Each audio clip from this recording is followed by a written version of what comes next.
কি করা যায় আপনারাই বলেন। এই লোককে, ভদ্রলোকটা হয়তো অনেক ক্ষুধার্ত ছিল, তো এই জন্য রক্ত খাইতে হয়েছে। কারণ খাইতে খাইতে যেই পরিমাণ খাওয়া হয়েছে, পেট পুরা ফুইলা টকবক টকবক করতেছে লাল, কিন্তু তার রক্ত খাওয়া শেষ হয় না।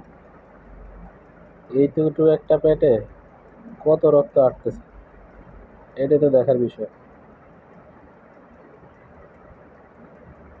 এখন কি করা যায়? এখন কি এটাকে ছেড়ে দিমু নাকি মেরে দিমু, তাই তো বুঝতেছি না।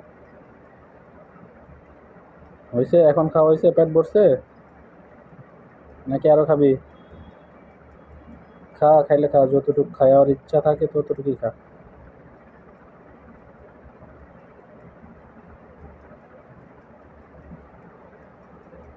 উম, যাইতেছে না, পেট পুরো ভরে গেছে তাও যাইতেছে না।